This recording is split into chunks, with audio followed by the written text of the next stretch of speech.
Good evening. This is the September 24th meeting of the San Francisco County Transportation Authority Community Advisory Committee, or CAC. I'm Kat Siegel, chair of the CAC. Our vice chair is Naj Daniels. I'd like to thank our clerk, Amy Sayung, and our operator, Daniela Reblay, for this meeting. Madam Clerk, please do a roll call to ensure we have quorum, and then please read your announcement about public comment. CAC members, when I call your name, please say present to ensure quorum. Member Bars absent. Vice Chair Daniels absent. Member Ford present. Ford present. Member Imadadeen absent. Member Kim present. Kim present. Member Levine absent. Sorry about that, you guys. Member Margarita present. Margarita present. Member Milford Rosales present. Milford Rosales present. Member Ortega present. Ortega present. Chair Siegel Present. Siegel present. Chair, we have quorum. Also, public comment will be available for each item on this agenda via telephone by calling one of the numbers listed on the front of the agenda or joining the meeting through the Zoom link. Once you join, you will be able to listen to the meeting as a participant. To make public comment on an item when the item is called, members of the public participating by Zoom wishing to speak should use the raise hand feature or dial *9. Do not dial *9 again, or you will be removed from the queue. When you are asked to unmute yourself, press *6 or the unmute button to unmute yourself. The live operator will advise you that you are allowed 2 minutes to speak. When your 2 minutes are up, we will move on to the next caller. Best practices are to speak slowly, clearly, and turn down the volume of any televisions or radios around you. Thank you. That concludes my announcement. Thank you, Madam Clerk. We'll move on to item 2, the chair's report. Just a reminder that September is Transit Month in the Bay Area. Transit Month celebrates Bay Area transit agencies, drivers, workers, and riders, and aims to remind residents and visitors alike of how essential transit is in the Bay Area. This year's theme is Adventure Starts on Transit, and there is a ride contest, a rally, and a month-long calendar of events. More information is available on Transit Month's website at luma.com/transitmonth2025. The District 2 Safety Study Team will launch its second round of outreach in early October with a survey, community presentations, and pop-up events. The District 2 Safety Study explores ways to improve safety and access to parks, schools, hospitals, and recreational areas for children, seniors, and people with disabilities in the Marina, Pacific Heights, Presidio Heights, Cathedral Hill, and Anza Vista neighborhoods. The study team has identified quick build measures across 5 neighborhoods in District 2 and are seeking input to prioritize improvements and guide longer-term recommendations. More details about upcoming October outreach activities will be on the project website by the end of next week at sfcta.org/D2safety. At the last CAC meeting, I mentioned that the Transportation Authority had launched the second round of outreach for the Inner Sunset Transportation Study, which is developing recommendations to improve transportation safety and access within the commercial core of the neighborhood. The project website has a slide deck from the public meeting held earlier this month. This is also now a survey posted that is available in English, Chinese, and Spanish. To take the survey and learn more about the study, visit www.sfcta.org/inner-sunset.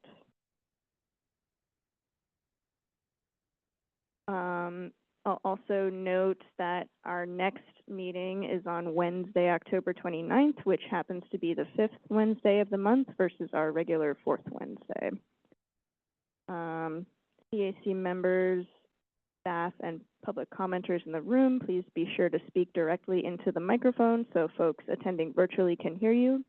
Please limit your questions to a max of 2 questions per agenda item.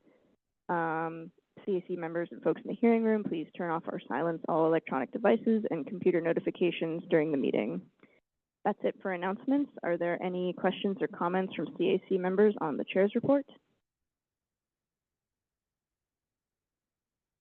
Is there anyone in the hearing room wishing to give public comment on the chair's report? Operator, is there any remote public comment on the chair's report? No remote public comment for this item. Great, thank you so much. We'll move on to item number 3, approve the minutes of the September 3rd, 2025 meeting. Do any CAC members have any questions or comments on the minutes? Is there anyone in the hearing room wishing to give public comment on item 3? Yes. I have a correction to the minutes. On page 3, actually, apologies. On page 4 of the minutes, there is a correction to the second from the last paragraph. It changes 28th Avenue to 28th Street. On page 6 of the minutes, there is a correction to state that it should say only the J line in the very first paragraph on that page. That's all. Great, thank you. Is there any additional public comment on item 3? Operator, is there any remote public comment on item 3? No remote public comment for item 3. Great. May I have a motion and a second to approve item 3 with the corrections? Moved by Member Milford Rosales, seconded by Member Margarita. Madam Clerk, can we please have a roll call vote? Member Bars? Bars absent. Vice Chair Daniels? Daniels absent. Member Ford? Ford, aye. Ford, aye. Member Imadadeen? Imadadeen absent. Member Kim? Kim, aye. Kim, aye. Member Levine? Levine absent. Member Margarita? Margarita, aye. Margarita, aye. Member Milford Rosales? Milford Rosales, aye. Milford Rosales, aye. Member Ortega? Ortega, aye. Ortega, aye. Chair Siegel? Siegel, aye. Siegel, aye. There are 6 ayes. The minutes are approved. Great, thank you. We'll move on to item 4, state and federal legislation update. This is an information item, and we have a presentation from Senior Public Policy Manager Amber Crabb and Principal Transportation Planner Martin Reyes. Welcome. Great. Thank you, Chair. Amber Crabb, Senior Public Policy Manager.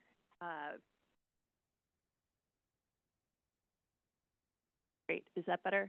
Okay.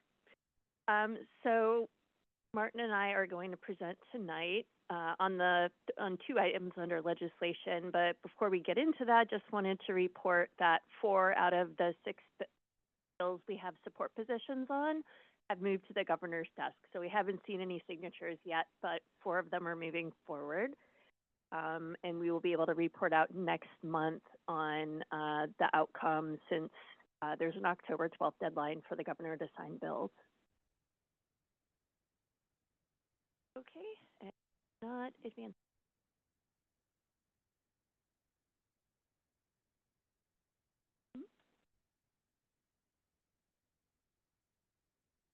There we go. Sorry about that. First, the Cap and Invest extension. So extending the Cap and Invest program had been a priority for us for years. The extension itself, we're happy to report, was signed by the governor on September 19th. And so I'm going to provide a little bit more detail on that and how it fits into the overall transit funding picture. So the Cap and Invest program, basically the state caps the total greenhouse gas emissions in California, and then requires major emitters to buy credit, basically, for right to make those emissions. And it's distributed, the revenues are distributed through the Greenhouse Gas Reduction Fund, which has been raising recently around $4 billion a year. It was, before the approval, was set to expire in 2030. And the old expenditure plan distributed about 2/3 of the funding through a number of different pots of funding by percentage, and then 35% was subject to the annual legislative approval. So for years, we've been advocating for extension in part because the closer we get to 2030, the lower the proceeds become because they're not going to be needed in theory in the long term. And then the less money you have or the less runway you have toward expiration, the less able you are to fund make long-term funding commitments. So for several years, we've been advocating for two main priorities. First is to increase, in addition to having an extension, wanting to see maintaining or increasing funding for transit operations and capital programs, and then also providing an investment in what we're calling high-speed rail bookend projects, both in Northern and Southern California. So for what we mean by that is you can see on the slide here, there's a red line basically asking the request on behalf of a number of agencies up and down the corridor was for $2.2 billion in cap and invest funding for a number of projects that would have near-term benefits for Bay Area riders, but then also would ultimately also serve the high-speed rail project. So things like in San Francisco, the main investment would be the portal, but then also things like grade separations and the San Jose Diridon station. So as I reported, it was signed by the governor on September 19th, and the extension was from 2030 to 2045. The expenditure plan, it does cover a lot of the same expenditure areas, but is done a little bit differently. The first was taking off the top $1 billion for high-speed rail, $1 billion for basically the legislature to appropriate annually, and then the next $2 billion would be distributed among those continuously appropriated programs up to certain spending limits. So that would mean the spending limit for the Transit Intercity Rail Capital Program would be $400 million, and the Low Carbon Transit Operations Program would be $200 million. And so basically anything above and beyond that would then go back to the legislature also for annual expenditure. So I don't know, Chair, if you want to take questions on cap and trade now or wait till the end? We can. I think we can wait till after Okay. the SB 63 update. Thank you. Great, thank you.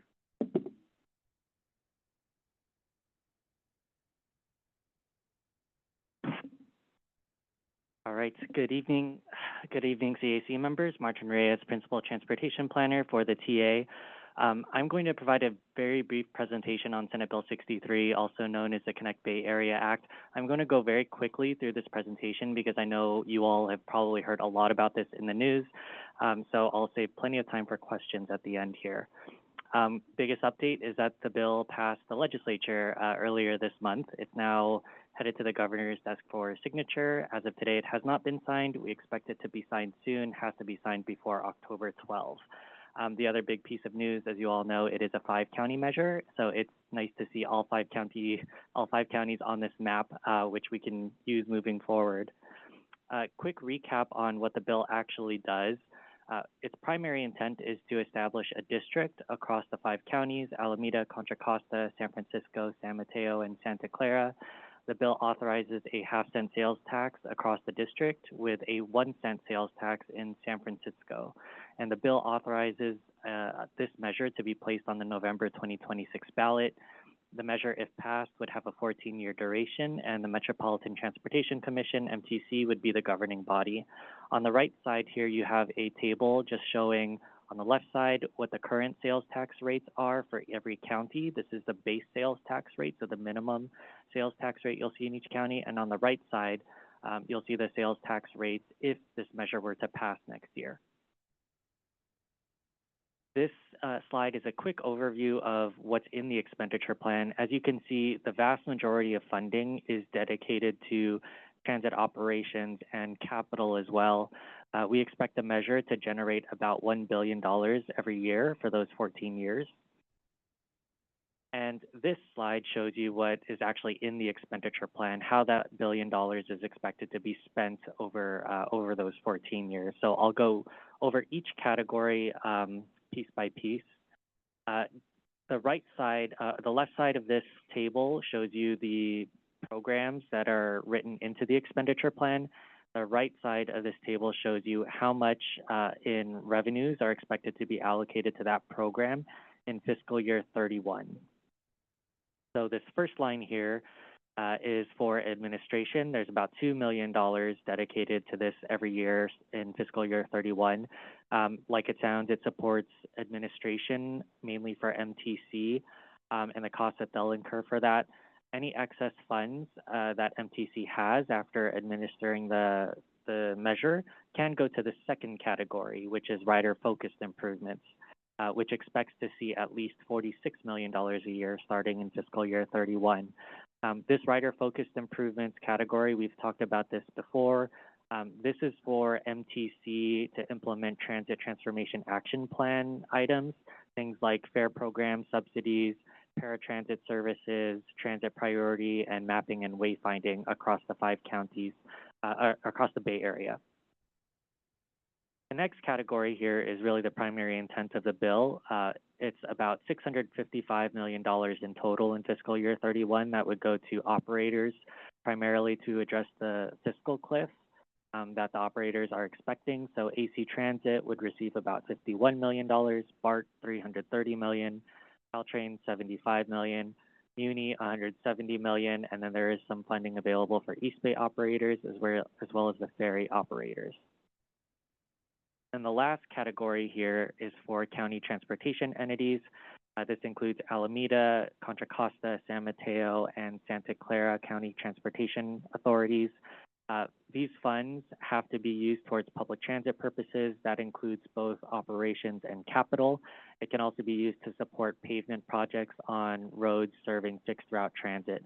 I just want to note that San Francisco County TA, our agency, is shown here on the table, although we are not expected to receive any funding from the measure for these uses, primarily because San Francisco has so much of the deficits from all of the operators providing services in San Francisco. So that's really where a lot of the revenues are going. I have a couple of other slides here just about some provisions also included in the bill beyond the expenditure plan. There is a financial efficiency review required by the bill. MTC would need to conduct this. It's a 2-phase review. The first phase would start early next year, would have to be completed by the middle of next year, and then there would be another phase that would be completed if the measure were to pass in late 2026. This review is really intended to help operators identify ways that they could become more efficient with the funds that they have, ways that they could capture one-time and ongoing cost efficiencies. And then this other slide here I have is based on provisions related to accountability. That there were a lot of discussions in the last few weeks of the legislative session about governance and accountability. San Mateo, in particular, had quite a few requests around this particular set of provisions. What ended up getting incorporated into the bill is this accountability framework based on ad hoc adjudication committees. Basically, if a county feels like an operator is not serving them in a consistent way, if they feel like policies or standards are being applied inconsistently across the district, a county can bring forward a petition that would be reviewed by an ad hoc adjudication committee consisting of MTC commissioners. That committee, if they feel like the operator is not being responsive to the petition brought forth, they can withhold up to 7% of funding from the measure going to that operator. And then the last slide I want to show here is just an update on state transit loan negotiations. I know the CAC is aware that there is a gap in between when federal and state transit relief runs out, which is basically this fiscal year. There's a gap between that time and when revenue measures from a regional measure, if passed, would start flowing. So the solution there has been to obtain a loan from the state.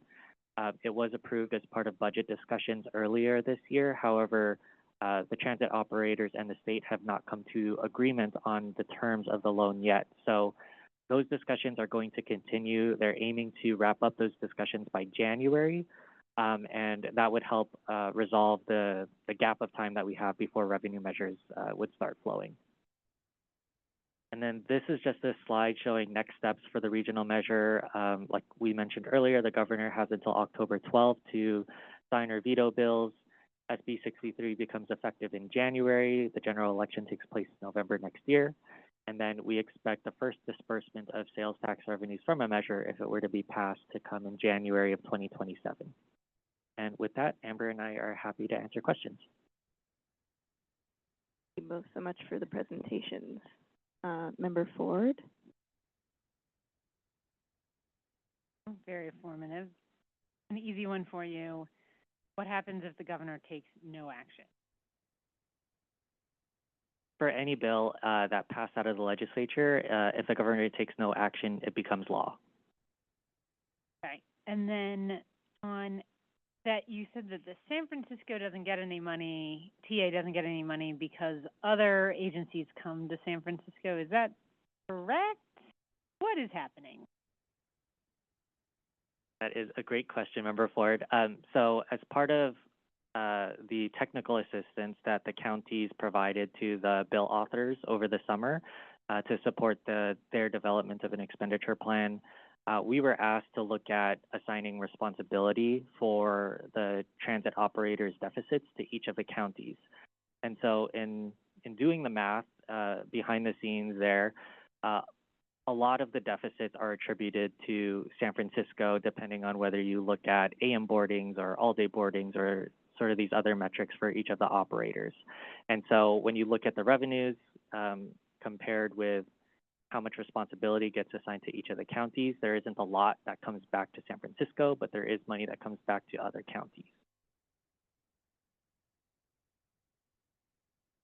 We did just the basic math is we are served by a lot of transit. We use a lot of transit. Our revenue generation, even at 1 cent, is still small compared to that need and compared to the generation.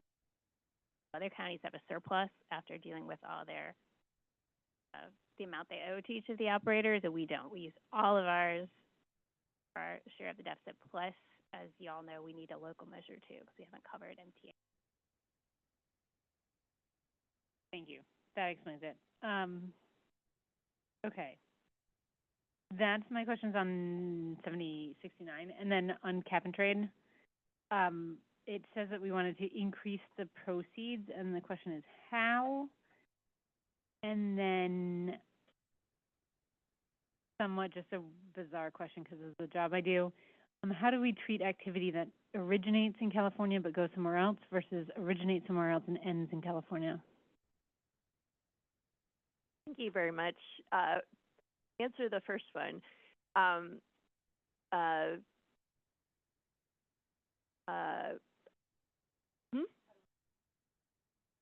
Oh, that's right. Yeah. So it's an auction, so there's nothing directly we can do to say how to get more money. But the closer we get to 2030, the expiration date, the less and less credits that emitters need to or want to buy. So by pushing that out to 2045, you're extending the runway by which they need to continue paying for their emissions.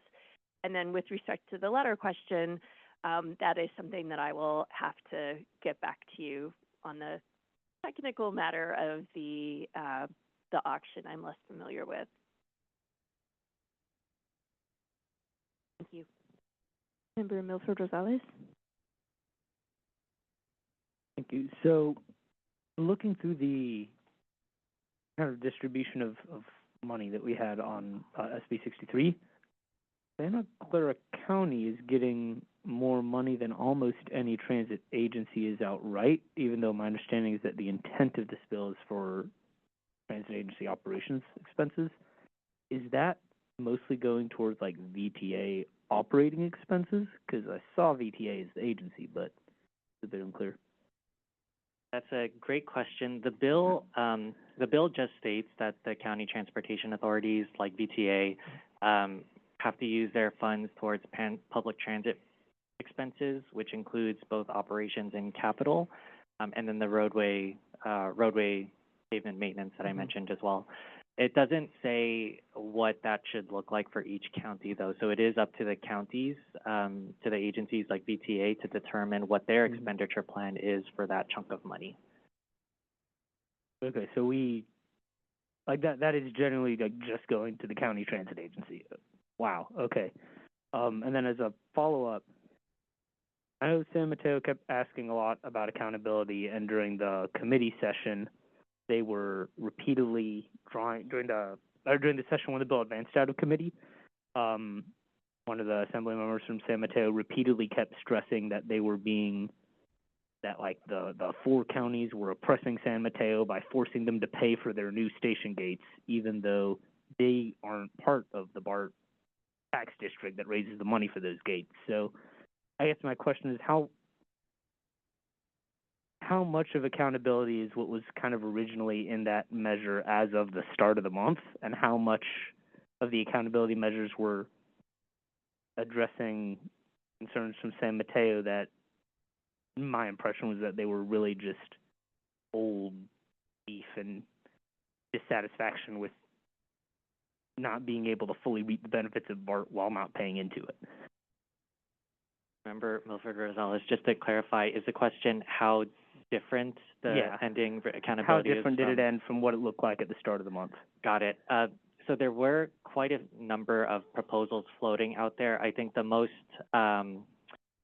one that was most supported by Assemblymember Papin and several other representatives from San Mateo was this framework that would have given San Mateo essentially complete control over the revenues that they would dedicate to the operators in the measure.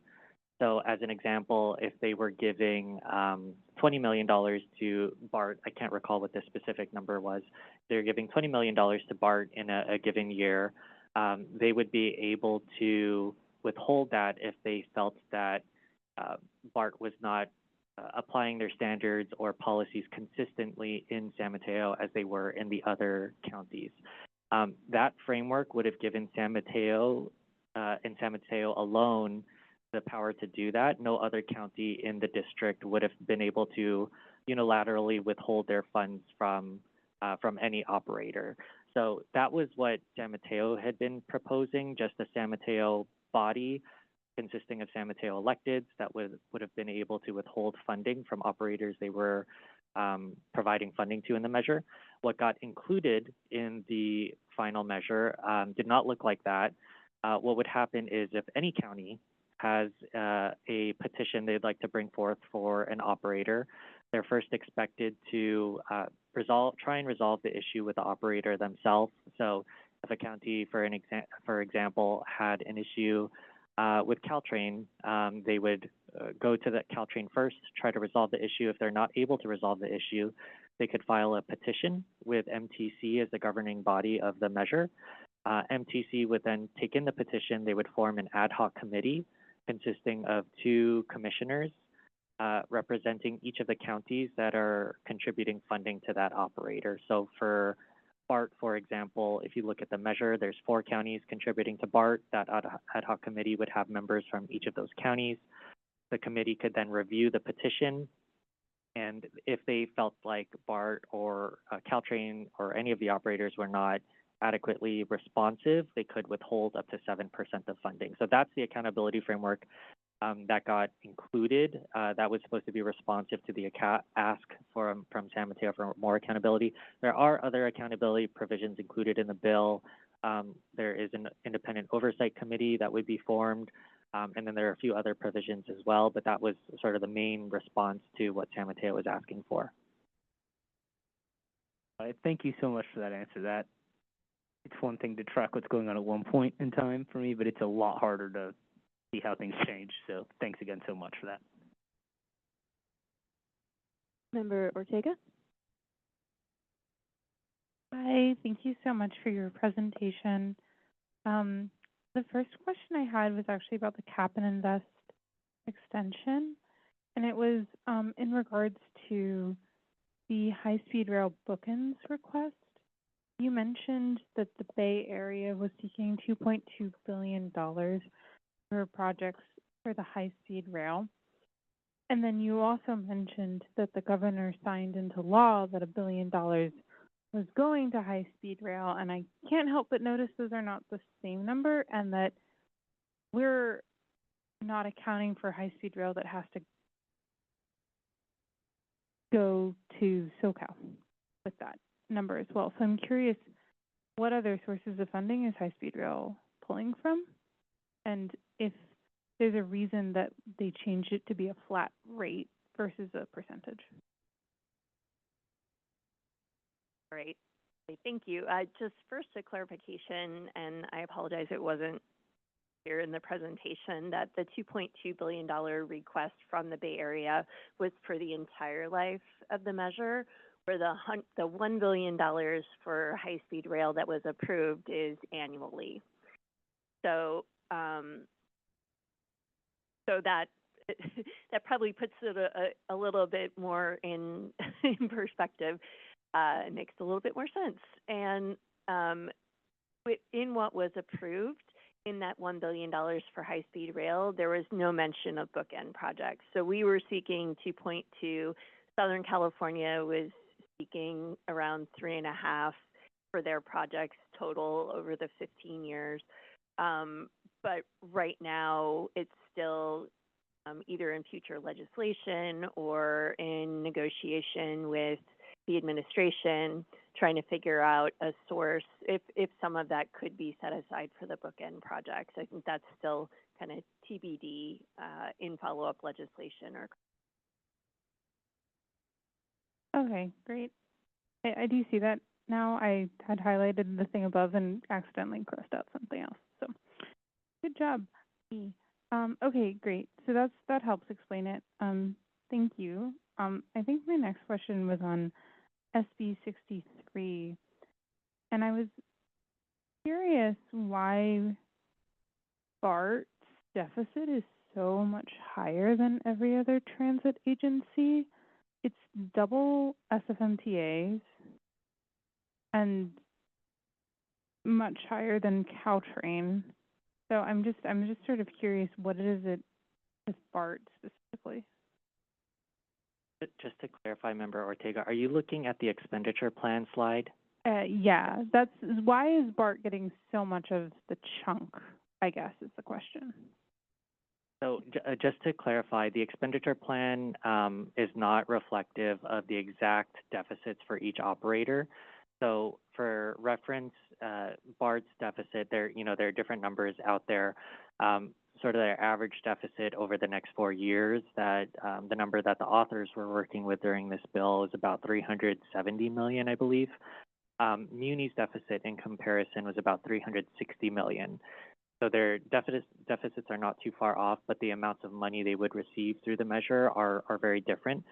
BART's deficit overall is really just related to fare box recovery. BART, more than really a lot of these other agencies, especially Muni, was really reliant on riders commuting from outer parts of the Bay Area to San Francisco for jobs. And with remote work, they were heavily impacted by that shift in travel behavior. So was Caltrain.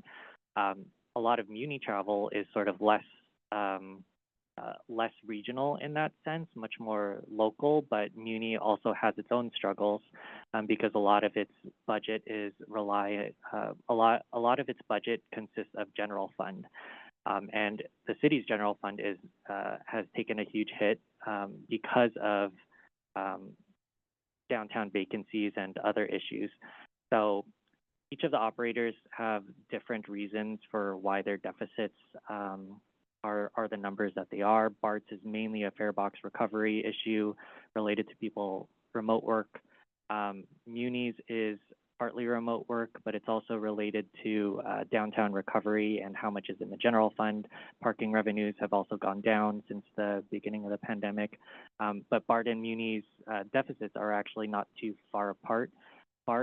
Muni is only getting $170 million from the measure, That's reflective of the limited tax generation that San Francisco has in this measure, and the fact that San Francisco has so much of the transit ridership share for all of these operators, that was sort of the most that could be given to Muni within the measure.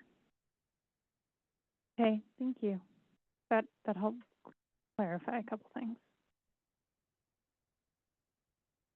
Member Margarita? Thank you so much for the presentation. Thank you. I know that we discussed this before, and I want to say it was one of the last items when we did talk about this. And I remember public comment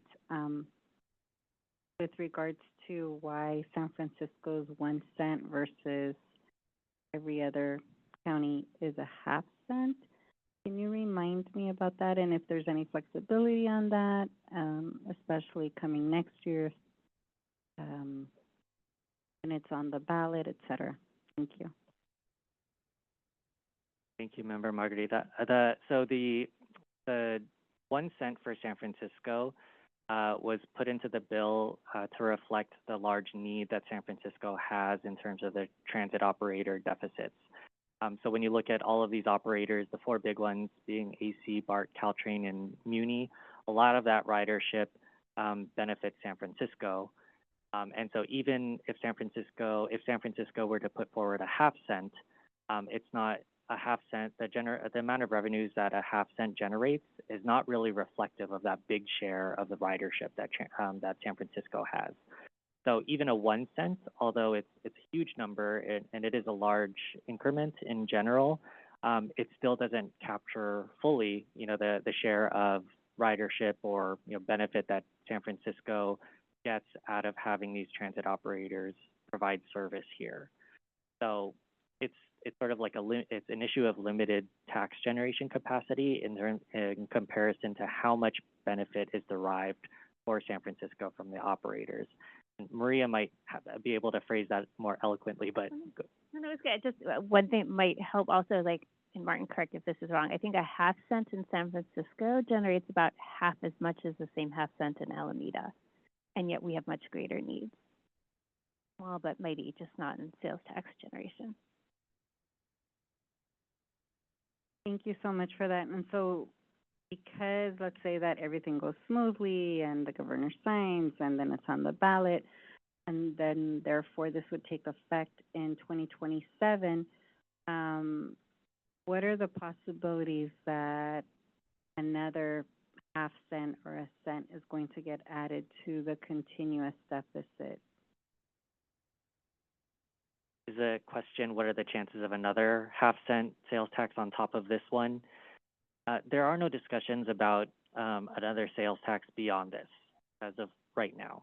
And the only other discussion around another tax in San Francisco is the CAC members may have heard, Mayor Lurie earlier in the month announced his support for a parcel tax that would move forward on the same ballot as the regional measure. So not another sales tax, but a parcel tax.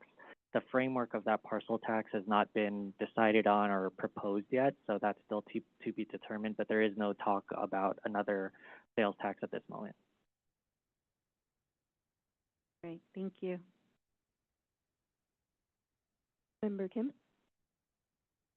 Thank you, Chair, and thank you for presentation. Yeah, I have a question for the SB 63. Yeah, that's the question. Yeah, newspaper talking about those parcel tax, and then it'll be on the same ballot measure with the sales tax. Yeah. Yes, that's correct. Yeah, and then my second question is the last time you mentioned MTC planned to put ballot measure, but we know this is needs super majority, and then newspapers talking about maybe citizens get their signature and then ballot measure. Is there any update?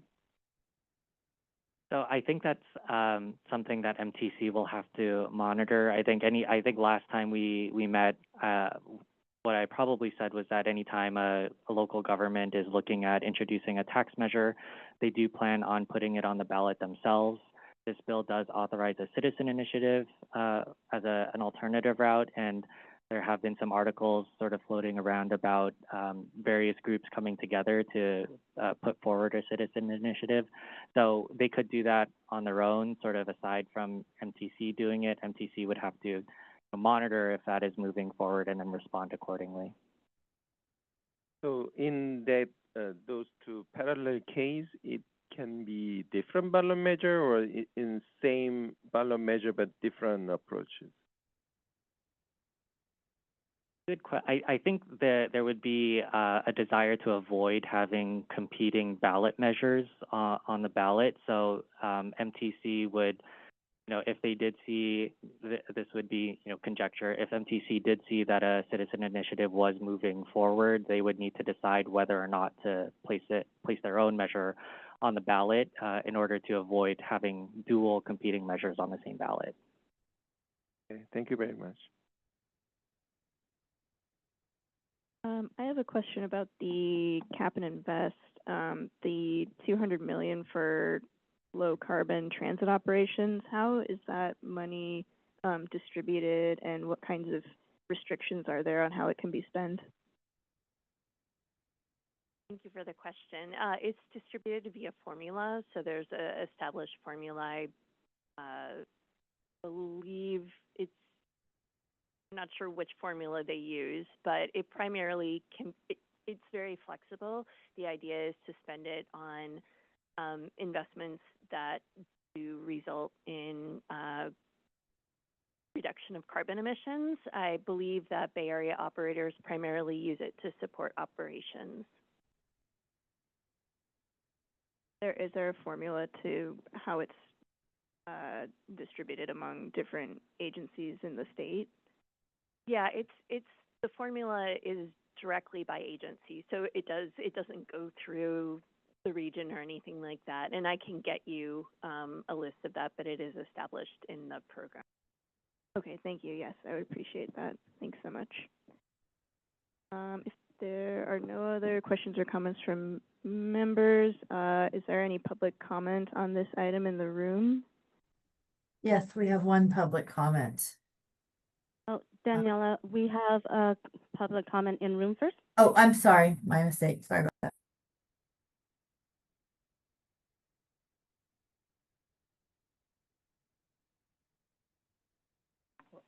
Okay, thank you, Edward Mason. Some of my comments are counter to what we've been discussing.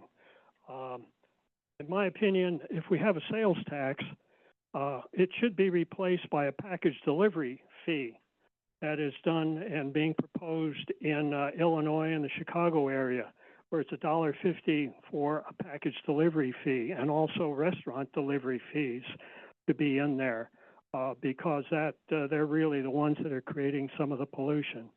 Repaving, I look at that and say, wait a minute, if you ride the ECR or the 522, that's in San Mateo and Santa Clara County, the El Camino Real is part of the state, and they're responsible for the pavement. And we're going to spend money to pave those streets. I really have hesitation on that. Thirdly, a tax on electricity demand by big industrial people. As you know, in my email I sent regarding the Waymo fiasco at 14th and 14th and South Van Ness, with all of these Waymos aimlessly going around in circles, they're creating an awful demand. And between that and the data centers, we are not able to really meet the full electrical demand that's projected. Everything that I read says, it ain't going to happen with the existing infrastructure that we have now. And lastly, years ago, we taxed and made an assessment on taxis of $250,000 that Muni had. And Mayor Newsom went to Muni and said, go and tax the taxis so we can alleviate our deficit spending. Well, in my opinion, generically, the Google buses are large taxi cabs. And consequently, I think we ought to assess a fee on the Google buses for all the congestion that they create in the city. And again, it's the culture of convenience. Thank you. Thank you for your comment. Operator, is there any remote public comment on this item? Yes.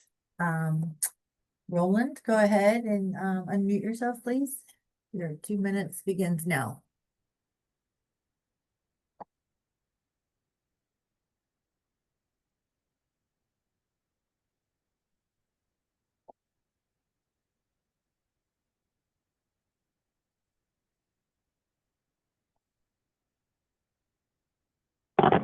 Thank you. Can you reset my clock, please? Because I can't unmute myself unless you allow me to. So,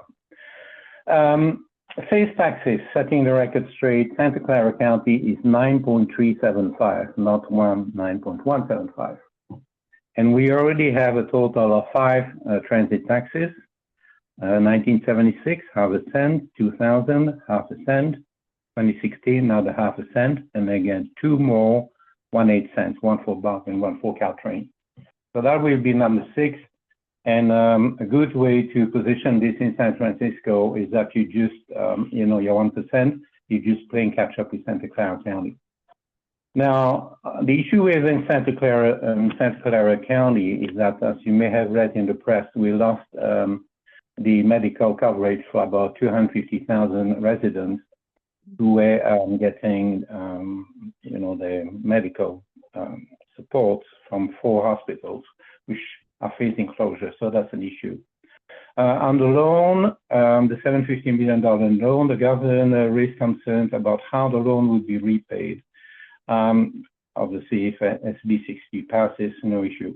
And the solution I propose is to use the $750 million interstate earmark for BART Phase 2 as collateral, because it does not make sense to build any more extensions, either BART or Caltrain, if you can't afford to operate them. On cap and invest, the auction revenues are dropping because we're decarbonizing so fast. And they were down to 75%, with potentially dropping another 20% if refineries close. So the governor just rushed a whole bunch of legislation to not only keep the refineries, potentially adding additional refinery capacity, new wells to be drilled to replace abandoned wells, and also new pipelines from the Central Valley. Because if we don't, there's not going to be anything left to basically cap so that we can go around investing into transportation. Thank you for your comment.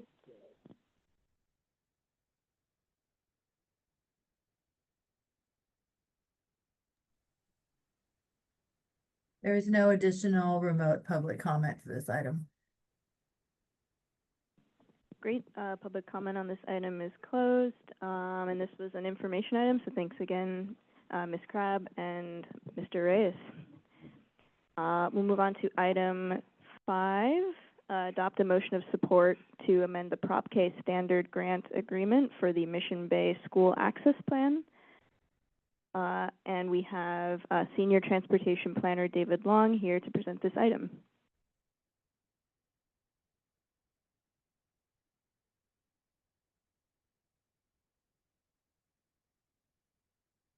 I do have some slides I will share.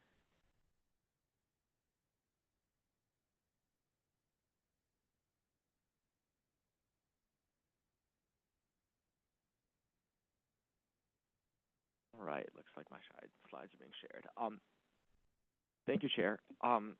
As Chair mentioned, my name is David Long. I'm a Senior Transportation Planner with the Transportation Authority. I'm going to be presenting today a brief project update on the Mission Bay School Access Plan and an accompanying action item. So this work was requested and funded by the District 6 Commissioner Dorsey's office through the Proposition L Neighborhood Program. And I'll be, as I mentioned, sharing a project update and an action to release $30,000 of funds that are currently held on reserve for supplemental design and community outreach.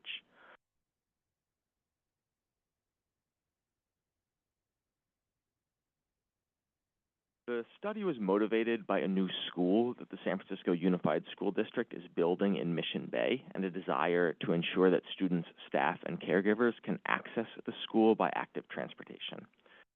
That end, the Excuse me, could you please pull the mic closer? closer even. Okay. Thank you so much. I do hear a difference there. Thanks. This study was motivated by a new school that the San Francisco Unified School District is building in Mission Bay, and a desire to ensure that students, staff, and caregivers can access the school by walking and biking. So to that end, the study has 3 core goals. Those are safety, connectivity, and accountability. And we have sought to identify key barriers to accessing the school site and then design solutions for those barriers.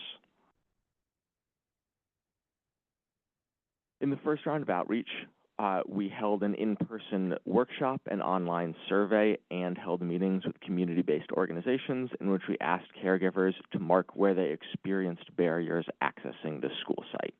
We had a consistent emphasis on Mission Bay Drive and the roundabout that is immediately adjacent to the new school site. We combined what we heard from community members with technical assessments such as crash history to determine 3 key barriers on which to focus solution development. On the map here, A is where Mission Bay Drive passes underneath I-280 and connects to 7th Street. The B, that circle, is the roundabout adjacent the new school, where Owen Street and Mission Bay Drive converge with Channel. And then area C is Mission Bay Boulevard North and South, an east-west couplet. Together, these 3 barriers make up the full east-west corridor stretching from 4th Street past the new school underneath I-280 and connecting to 7th Street.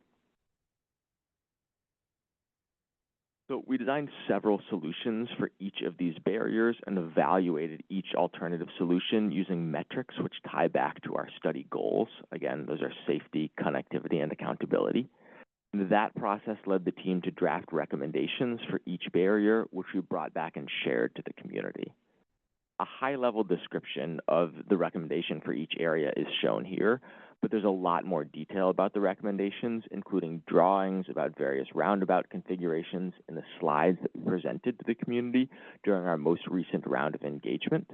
Those are all available on our webpage at sfcta.org/mission-bay-school if you want to see more. Broadly, community members were quite supportive of the recommendations for areas A and C, but were more split in their preferences around the roundabout alternatives presented. And in particular, community members requested that the project team explore ways to improve the pedestrian experience in the draft recommendation for Area B. So the action that we're bringing today, which has a dedicated slide in just a few moments, will pull a portion of the funds set aside for project implementation into this phase in order to supplement the roundabout design, evaluate additional alternatives responsive to the feedback that we heard, and bring a potentially revised recommendation back to the community for additional input. This additional design and outreach is not going to affect the more consensus recommendations from moving forward in the meantime. So we're very happy to share that SFMTA is moving forward particularly quickly with the recommendation of traffic calming measures along Mission Bay Boulevard North and South. So that's Area C here. That process will be kicking off in just a few weeks and will include more detailed design work and additional opportunities for public input, with the goal of having improvements implemented before the school opens in the next academic year. Things being completed by the summer of 2026.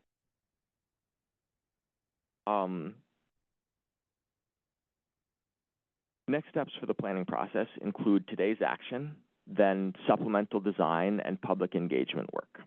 This would include a town hall and additional meetings with community-based organizations in the new year, culminating with a final report before the SFCTA board in approximately April. In parallel, as I mentioned, SFMTA will be launching a more detailed design of traffic calming along Mission Bay Boulevards North and South, including additional public outreach, with the goal of completing that work before the school opens. This slide summarizes the release of those $30,000 of funds currently held on reserve. The overall cost of the project is unchanged, but it will allow us to conduct additional design work and bring additional roundabout concept back to the community responsive to the feedback that we heard. I will conclude my presentation there, and I'm happy to answer any questions. Thank you for the presentation. Are there any questions or comments from members on this item? Member Kim?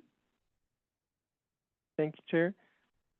Could you explain a little about the number 2 raised crosswalk?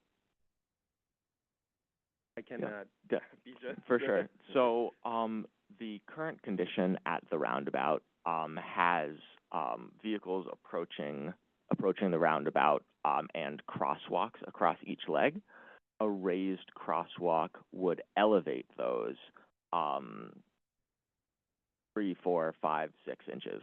I'm not the engineer I'm not sure how high they would be raised at, but would elevate the crosswalks so that a pedestrian crossing the roadway is more visible to drivers, and vehicles approaching those crosswalks are encouraged to slow down because there's this large speed bump. Does that make sense? Yeah. Oh, okay. So crossing those raised crossovers is kind of speed calming measure at the same time. Okay. Exactly. All right. Yeah. Thank you. Member Ford? Hi. I've heard a lot about this school because I have an elementary schooler. I think people in this neighborhood are very excited to have it built. So, great work. I'm glad you're doing the outreach. I also dropped my elementary schooler off on a bike. And the main conflict points that I didn't see in this are the car drop-off line to the pedestrian bike drop-off, and how that traffic point gets managed. I think without the school design, it's hard to imagine a line of cars. And then the other thing I just wanted to know is like how you guys were handling like width, like 12-foot bike lane that I'm seeing in your piece paired with pedestrians where a parent is walking next to a child. They are probably taking 5 feet. Then you have a child on a bike that probably needs another 5 feet. It just seems a little tight. And I'm just wondering how, like I'm going to release the funds. The study looks great. You guys did all the thing, but just there were a few things in there that I thought seemed, there's so much space in Mission Bay. Those roads are wide, wide, wide. Like they can be narrower and there's plenty of space. And can we do better with it, basically? That's all my comment. Thanks for those comments, Member Ford. I think my response is that we're trying to do as best we can, and that's part of what this revised design work is intended to do.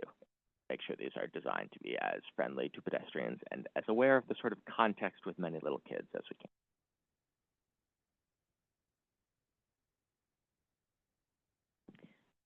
If there are no other questions or comments from members, is there any public comment in the room on this item?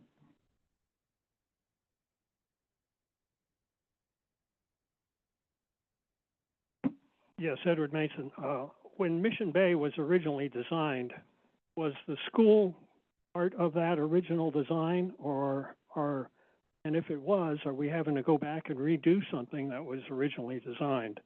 And I'm not familiar with how close this is to the Caltrain tunnel project. Is it going to be, are we impacting that, or is that impacting this, or are they two separate issues geographically in that area? Because that was a big deal about undergrounding Caltrain crossing 16th Street, and this is close to it. So I don't know where that tunnel is going to emerge, or where what its route is going to be, and is it going to impact any of what we're planning? Thank you. Thank you for your comment. Is there any remote public comment on this item? Or is there additional in the room? Yeah, please, yeah.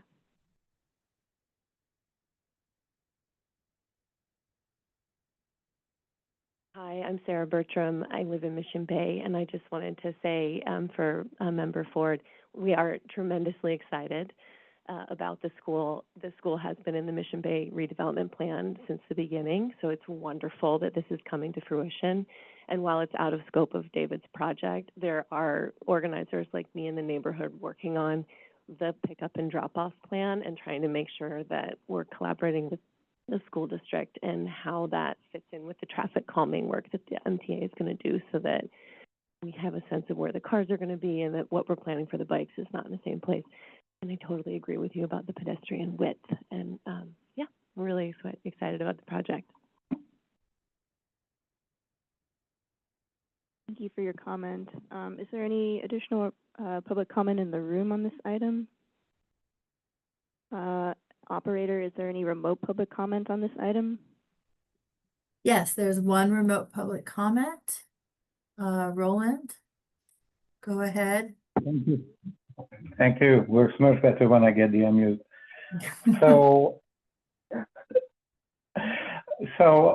you know, suggestion for improvement from my perspective. I mean, obviously I know the area very well, but I think it would be helpful to either have some kind of a Google Earth or Google Maps, you know, background so that we know exactly where we are instead of just graphics.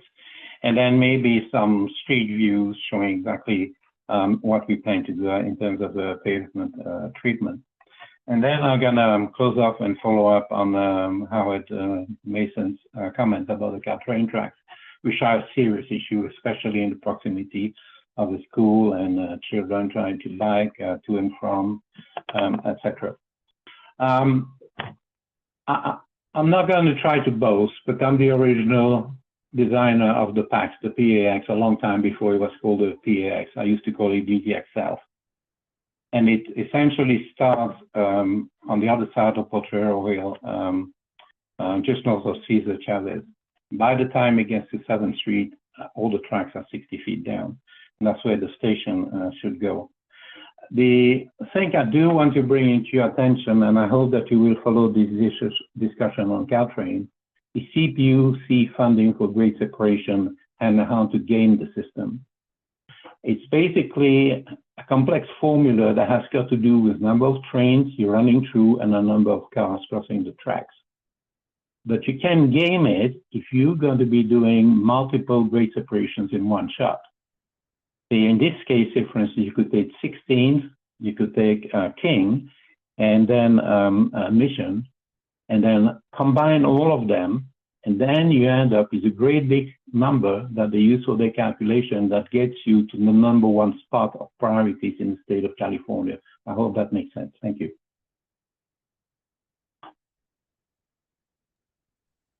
Thank you for your comment, caller.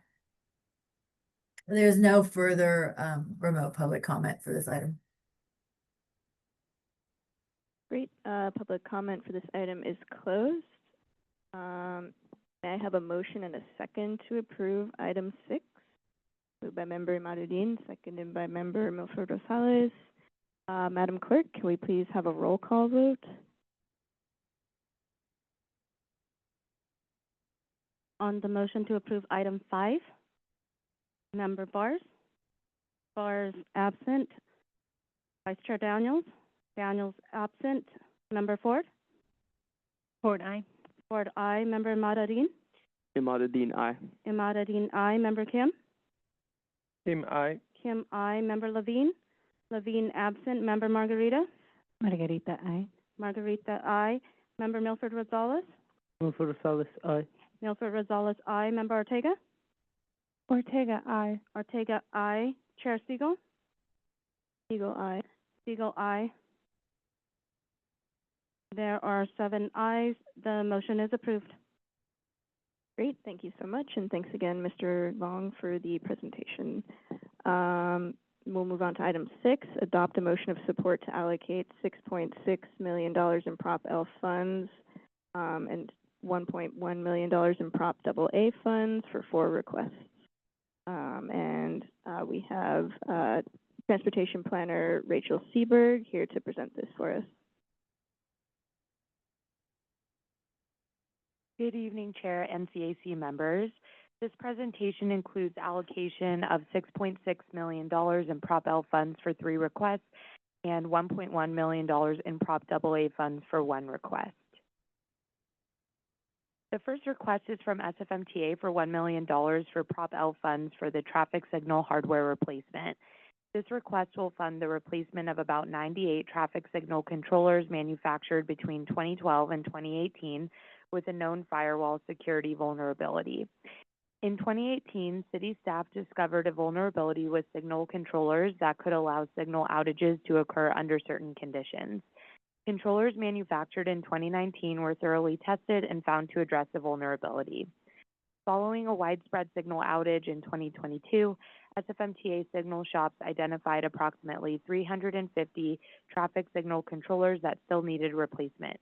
In 2024 and 2025, 252 controllers were replaced using about $2 million in Prop B general funds and other SFMTA funding.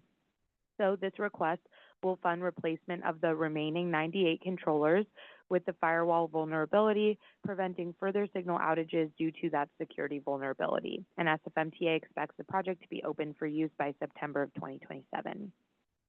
The next request is for $5.3 million in Prop L funds for SFMTA's traffic signal upgrade contract 35. This request will leverage $12.3 million in general obligation bond funds to fund construction of traffic signal-related upgrades at 17 locations across the city, including new pedestrian signals, accessible pedestrian signals, higher visibility 12-inch signals, and left turn signals. 8 of the intersections are located on the Vision Zero high-injury network, which encompasses the pedestrian, bicycle, and vehicle high-injury corridors. You can find the full list of locations and their respective scope summaries in your packet materials, and these signal upgrades will improve accessibility and safety for all users. The last request from SFMTA is for $261,000 of Prop L Neighborhood Transportation Program funds for design and construction of the West Broadway Tunnel Safety Project. Requested by Vice Chair Sauter, this project aims to address vehicle speeds and pedestrian safety concerns on Broadway Street, the primary arterial street between North Beach and Chinatown and the western parts of the city. Specific improvements include restriping vehicle traffic lanes to a narrower width to encourage lower vehicle speeds while maintaining 2 traffic lanes in each direction, installing a speed feedback radar sign facing westbound traffic at Larkin Street to increase awareness of vehicle speeds, adding a playground warning sign and speed limit signs between Polk Street and Larkin Street, upgrading the traffic signals at the intersection of Broadway and Larkin with larger, more visible lenses, and adjusting the timing to slow the progression of traffic entering the tunnel, and finally adding bike parking at Broadway and Polk and turn calming at Broadway and Larkin. Community outreach will be conducted in partnership with Vice Chair Sauter's office, who recently coordinated a community walkthrough to inform this funding request. And additional outreach to the community will be performed by SFMTA staff during the design and construction phases through online surveys and informational mailers. The last request is from Public Works for $1.1 million in Prop AA vehicle registration fees to construct the Japantown Buchanan Mall project. We also helped fund the design phase with $100,000 in Prop AA funds.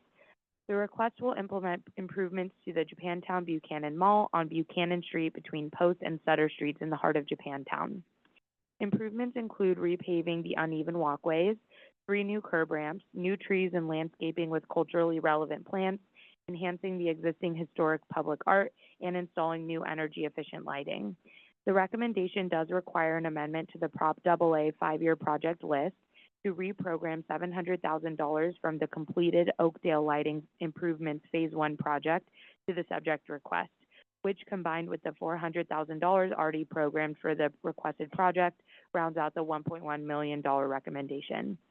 The $700,000 from Oakdale Lighting consists of $450,000 originally programmed to Oakdale Phase 1 but not needed, and $250,000 of further cost savings resulting from bid savings, unspent contingency, and a change order for quantity adjustments. Phase 2 and Phase 3 of Oakdale will be advanced and made design ready with other sources such as the Prop L Equity Priority Community Program funds, which would set these phases to compete for future Prop AA cycle funds for construction. And with that, I can take any questions. We also have project managers from Public Works and SFMTA available. Thank you. Thank you so much for the presentation. Member Kim.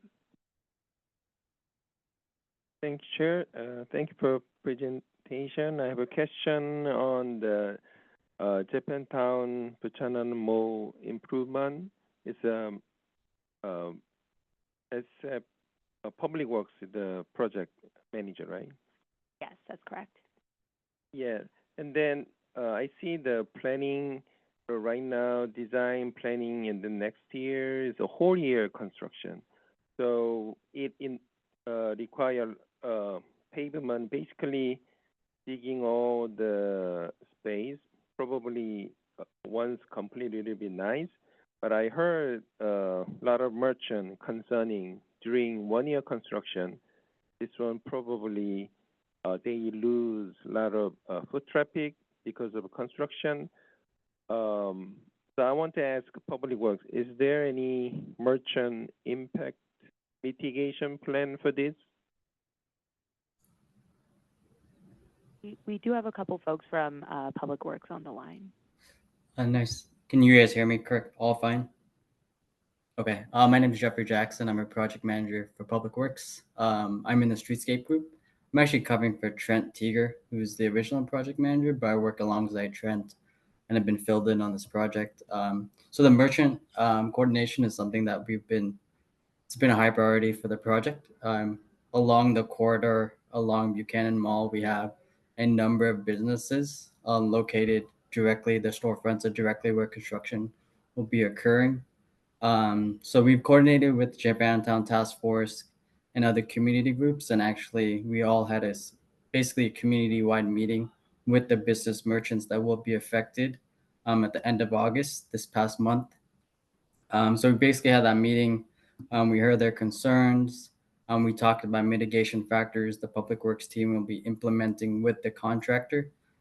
So in our contract specifications, we have very stringent specs for the contractor in regards to construction working hours, noise mitigation, dust mitigation, and then also another concern that was brought up by the merchants was vector, basically rodents. So we have taken all those factors into account. We will be providing a secure construction fencing in between the business fronts and the construction site.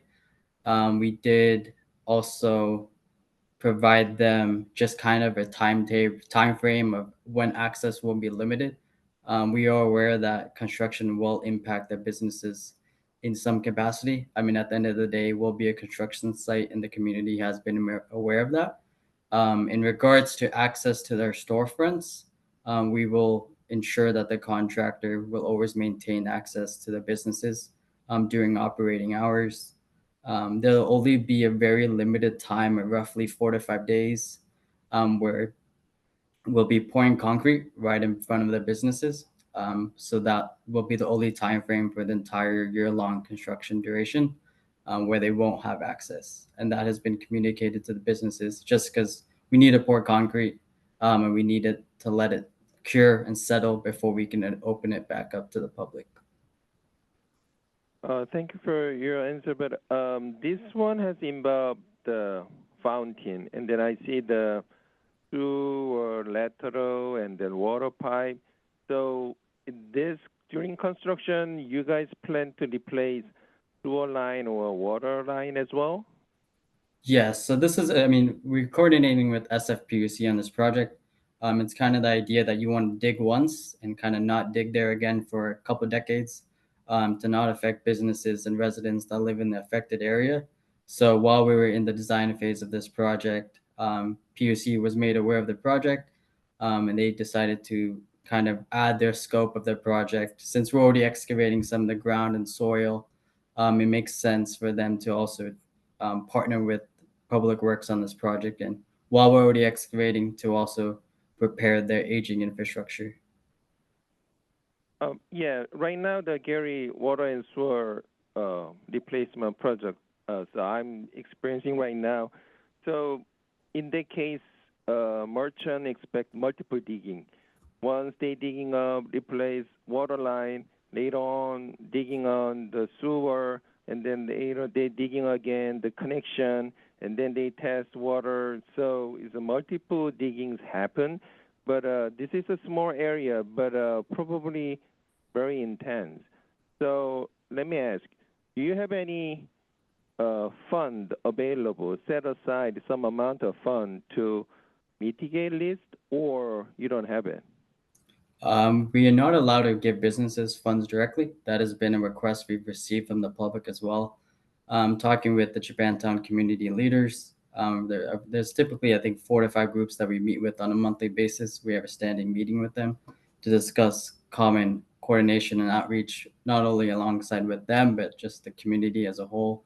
One of the avenues that they're looking at investigating is reaching out to the supervisor of the district and potentially receiving some sort of protective mitigation resources directly from the supervisor's office. But from Public Works as a whole, we can't directly give businesses resources in that capacity.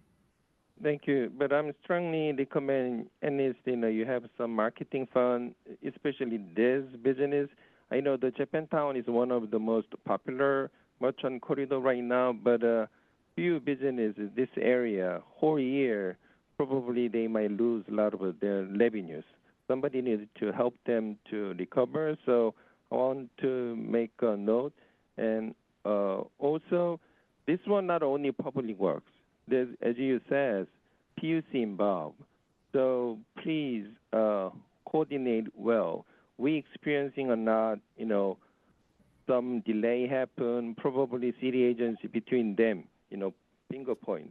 Oh, the PUC is right, that's why.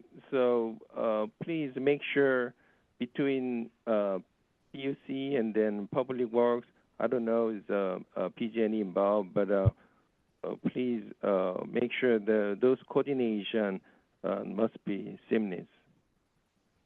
Correct. Yeah, we've been coordinating with our third-party utilities, PUC, and our folks here at Public Works as well.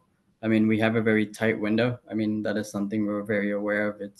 We need to be as clean as possible in this construction process, and we can't afford any delays. So we've done our due diligence in regards to planning and coordination with outside agencies, in sister agencies, and also the Japantown community. So we're continuing to do that. We have these monthly meetings with the community. We have regular check-ins with external departments. So just to mitigate and kind of forecast and alleviate any delays that might occur.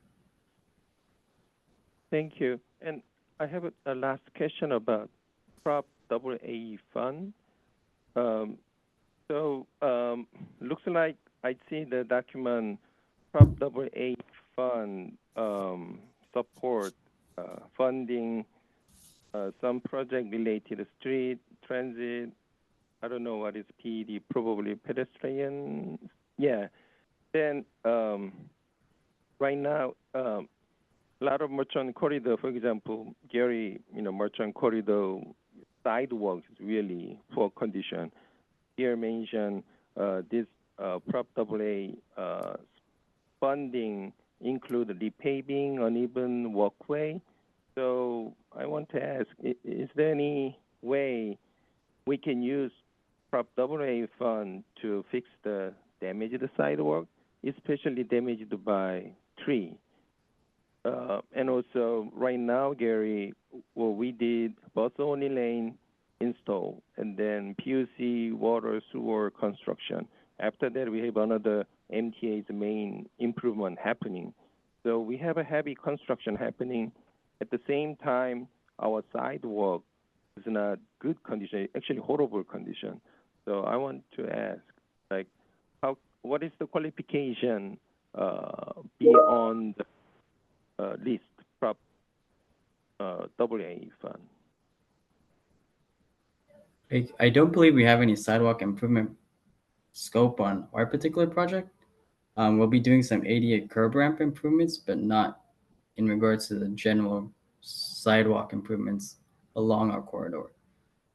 In regards to businesses, we'll be providing the standard 6 feet wide pedestrian accessible pathway for all businesses throughout construction. But I'm not aware of any major sidewalk improvements.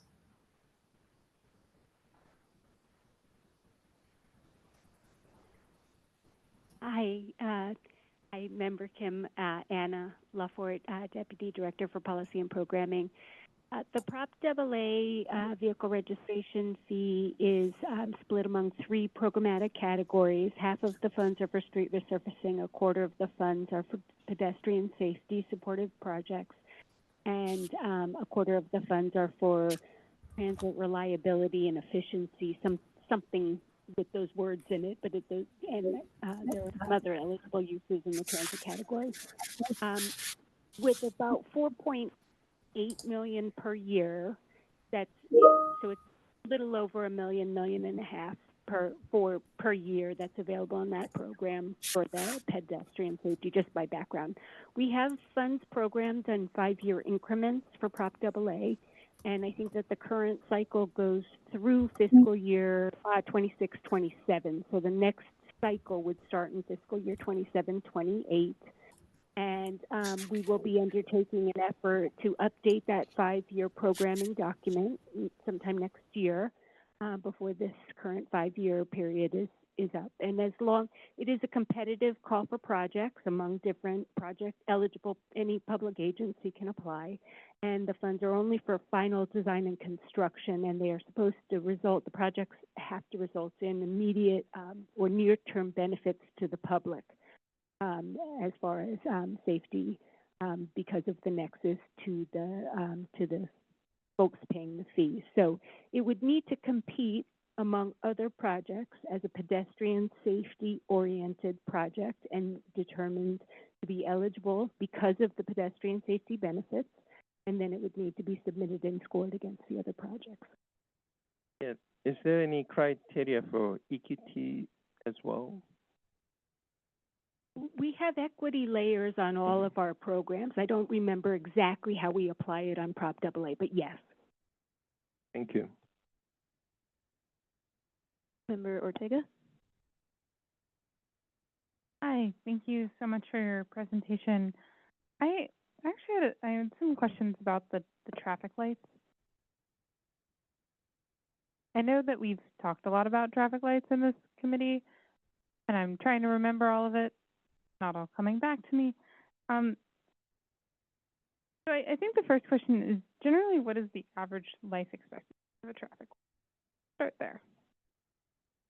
So that Bryant Wu, Senior Traffic Engineer, SFMTA. The answer actually depends on the location of where the signal's at. If you are near the Great Highway, I'd imagine it'd be shorter. it is much shorter because of the exposure to the salt air and the constant moisture that's surrounding it, plus the sand literally blasting against the surfaces. So those generally lasted, past tense, no more than 40-ish years, tops. But even before the Sunset Dunes opened, we had situations where some of the traffic signals were literally falling apart. And we had to take some of them off the arms that span over the roadway for safety reasons. Other locations, if you're a little further inland, might last up to 50. But generally, rule of thumb, 40 to 50 is the general range. Okay. So that tells me that these traffic lights that we're replacing in this prop are not near end of life. Like this is like a 10-year-old traffic light maybe, which is like a quarter of its life, because you said that they were manufactured between 2012 and 2018. Sorry, there's two different questions you're asking. So I was asking about the life of the signal themselves that are on the street. Yeah. What we're talking about here are the controllers, the brains. Okay, the great. computer brain inside the cabinet that runs the signal. Great. Those have a service life of generally no more than 10 years. Oh, okay. Yeah. So I think what it is that I remembered our conversation about the 40 years for the traffic lights, and I was confused why the traffic signals were getting updated again if they're supposed to have a 40-year lifespan. But if this is a 10-year lifespan, this is falling in line with sort of standard updates that need to happen. Is that a fair assessment? Yes and no. Depends on the complexity of the hardware. Certainly, nothing lasts forever, especially if it's basically a computer. At the same time, there's an urgency to replace these because we've already had, it says in your report too, but I know of at least 3 instances where we've had hundreds of signals go out simultaneously because of this. I don't want to get into too much detail because of this network issue. Is it like a firmware connection problem, or like I'm just okay. It's fine. I can ask you later. I'm just more curious, like what's causing them to fail. It's not so much that they're failing; it's that they are susceptible to certain types of, in the past cases, accidental, but presumably deliberate attacks. Okay. That could disable the systems. Okay. From an area-wide basis. But in general, the average lifespan of these controllers is still around 10 years. And these are more urgent because there is a vulnerability within the system. So even the ones that are not 10 years old need to be replaced. Yes. Thank you. That helps understand. And I just wanted to have a thank you and a call out for the Chapel signal upgrades at Contract 35. For the 2 locations you have listed as locations 6 and 7 for 29th Street and 30th Street and San Jose Avenue. That intersection is terrifying for pedestrians and bicyclists and everyone. So anything to be done to help, it would be great. Sure. One of the questions I received last month was about the criteria that we use to determine which locations get new signals. And so I'll expand on your point in terms of which locations are prioritized for upgrades. What we're talking about here for this scope. So in that case, it's a combination of hardware age, whether it's on a high injury network, the amount of traffic, regardless of mode, whether it's vehicle, pedestrian, or bikes, have to be served. Speed of traffic, of course, collision history. And in this case, in particular, you can see the highest ranked locations are the ones that have no pit signals at all. And then all the other intersections only have partial. So obviously, locations with missing infrastructure compared to today's standards get prioritized. Thank you. Member Milford Rosales.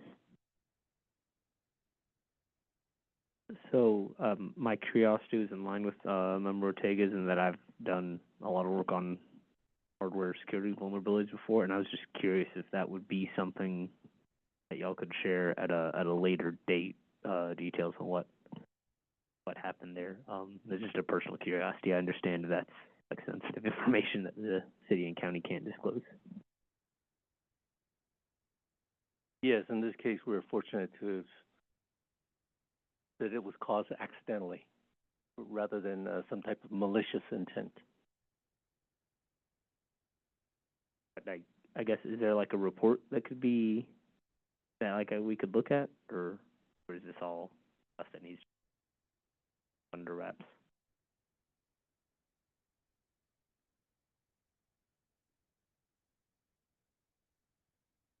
I don't know if a report actually exists.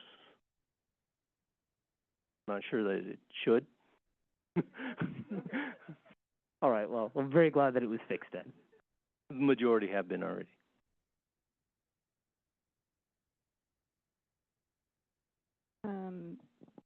I also wanted to say thanks for these signal upgrades. I'm familiar with a lot of these intersections, and I'm excited to have the pedestrian crossing signals at them. I was wondering, does SFMTA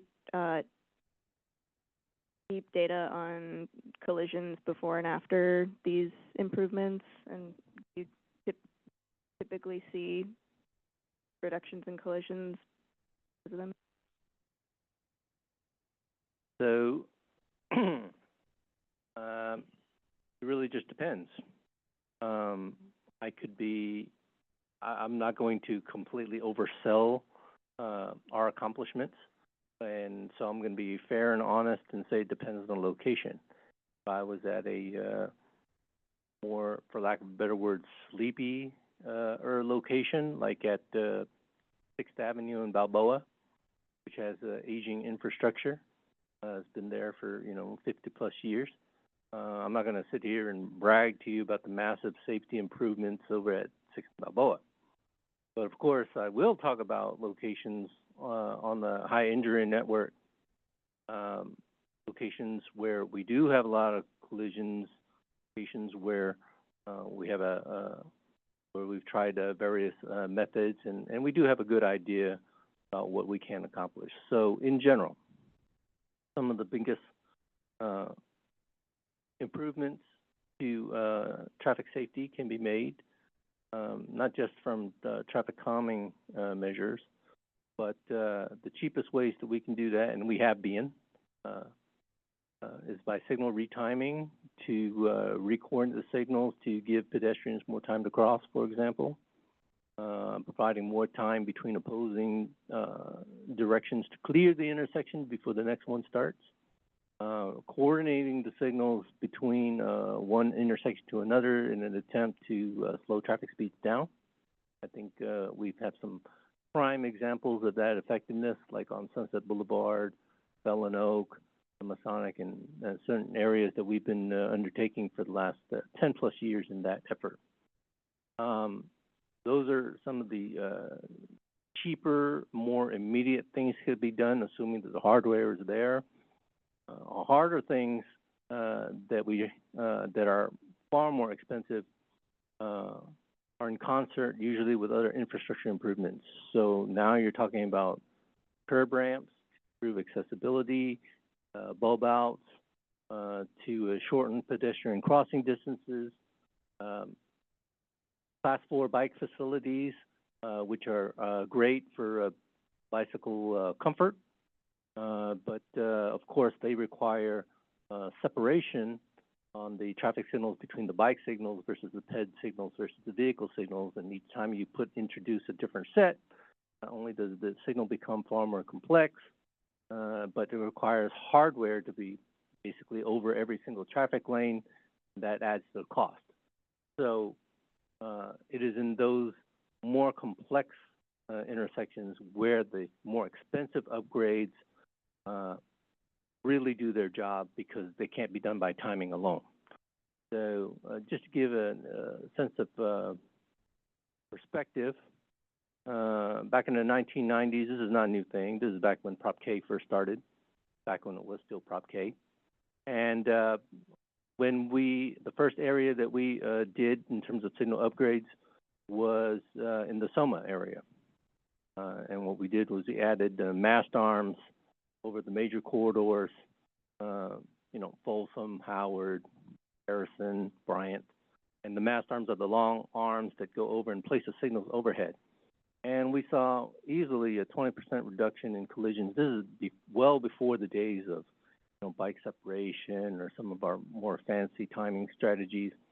And you have to remember that that type of improvement is achievable when you're starting with such, lack of a better word, inferior infrastructure to begin with.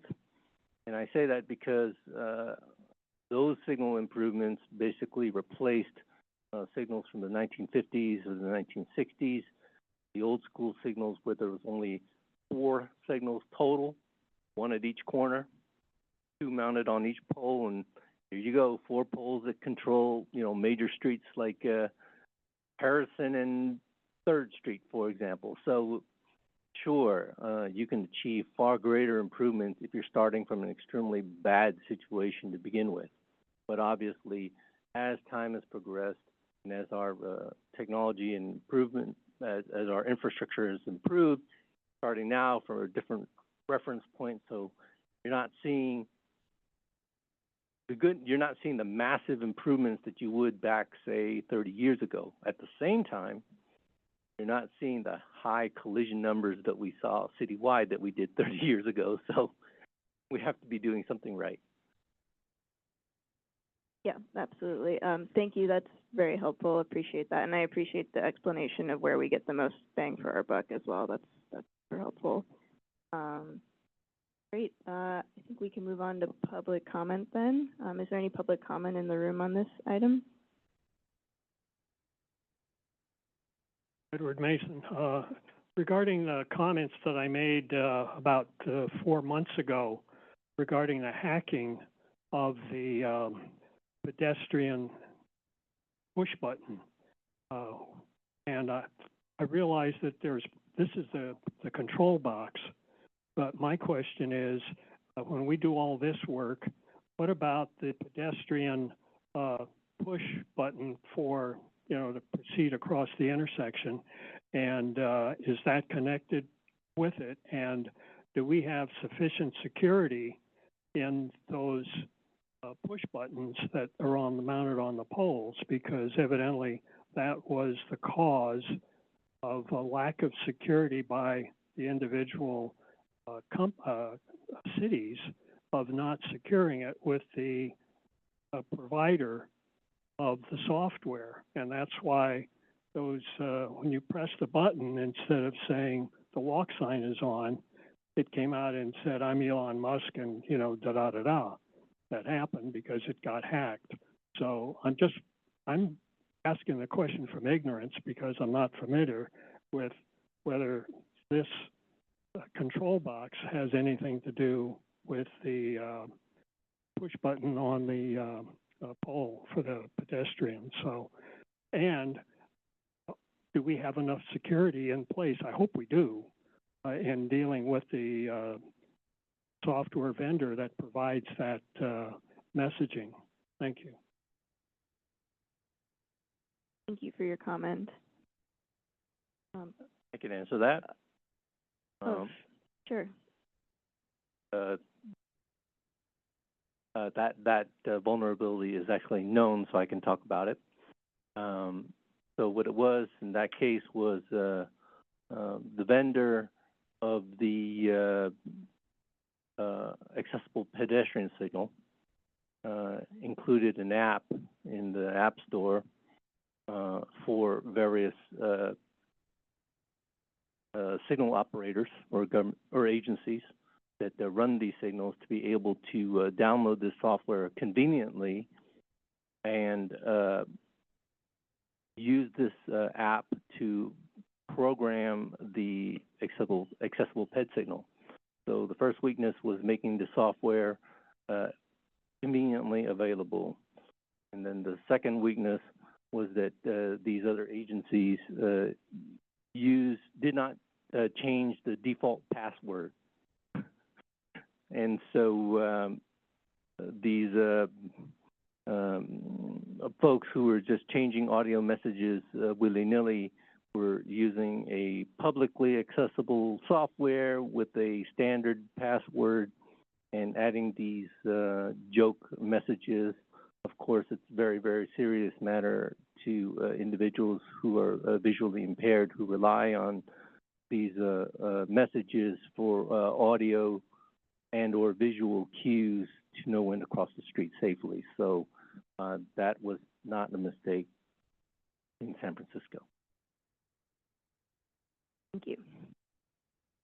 Is there any remote public comment on this item? There's no remote public comment for this item. Great. May I have a motion and a second to approve item 6? Moved by Member Kim. Seconded by Member Milford Rosales. Madam Clerk, can we please have a roll call vote? On the motion to approve item 6, Member Bars. Bars absent. Vice Chair Daniels. Daniels absent. Member Ford. Ford, aye. Member Maradin.